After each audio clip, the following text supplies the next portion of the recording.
Okay, so here's something wild. Your liver, that quiet multitasker in your body, might not need ketones to heal itself from fatty liver disease. That's what this new study suggests, and it's flipping a lot of assumptions on their heads.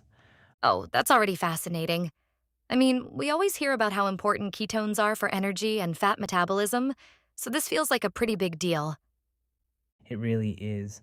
The study comes out of the University of Minnesota, and it's all about understanding how exercise impacts fatty liver disease when the liver's ability to produce ketones is completely shut down. So they're essentially asking if the liver can't make ketones, does exercise still work as a treatment for fatty liver disease? Exactly. And to answer that, they used a pretty clever approach. They engineered mice to lack a specific enzyme in their livers called HMGCS2. Oh, that's the enzyme that kickstarts ketogenesis, right? That's the one.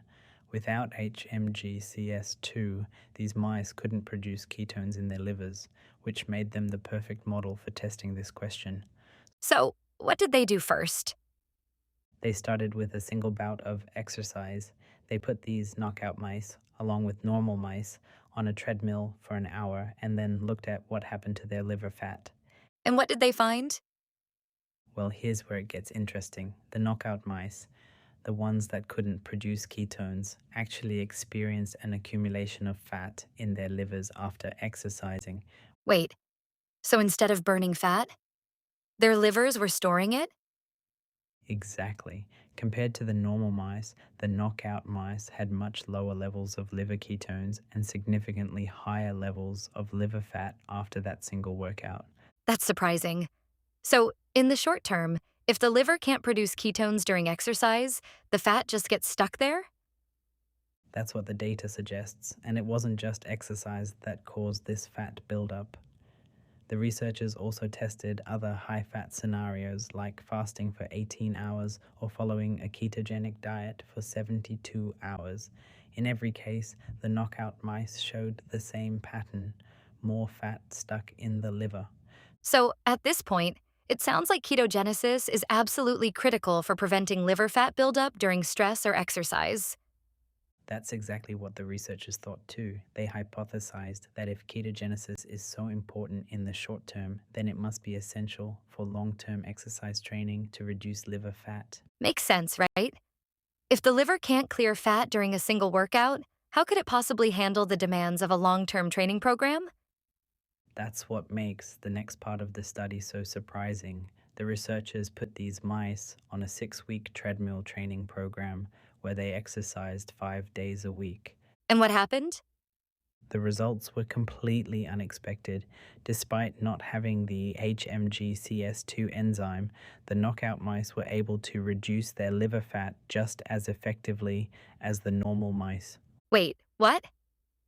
How is that even possible? If the main fat burning pathway is blocked, how did the liver manage to clear out the fat? That's the $1 million question. And the answer lies in the body's incredible ability to adapt. When one pathway is blocked, the body finds other ways to get the job done. So, what were these backup mechanisms? The researchers identified a few key adaptations. First, they found that the TCA cycle, a major mitochondrial pathway for burning fat, was working overtime in the knockout mice. The TCA cycle? That's the Krebs cycle, right? Exactly, it's another pathway the liver can use to break down fat, and in the knockout mice, this pathway was ramped up to compensate for the lack of ketogenesis. That's fascinating. So, the liver basically said, if I can't burn fat this way, I'll burn it another way. Pretty much. But that's not all. The researchers also found changes outside the liver. For example, the long term exercise training prevented the mice from gaining weight and accumulating fat in other parts of their bodies. So, less fat overall meant less fat being delivered to the liver in the first place. Exactly. And there were also adaptations in the muscles. The training increased mitochondrial content in the skeletal muscles, which made the muscles better at burning fat. That's incredible. So, the muscles picked up some of the slack too. Right. It's a great example of how interconnected our metabolic systems are. When the liver couldn't handle the fat on its own, other parts of the body stepped in to help. So, to sum it up, ketogenesis is crucial for preventing liver fat buildup during a single workout. But if you stick with a long term exercise routine, your body adapts in ways that make ketogenesis less critical. Exactly. It's a testament to the resilience and flexibility of our metabolic systems. I love that. It's such a hopeful message, isn't it? Even if one pathway is blocked, the body finds a way to keep going. Absolutely. And it's a reminder of how powerful consistent exercise can be. Well, that's a wrap for today. Thanks for walking us through this, and thanks to everyone listening. See you next time.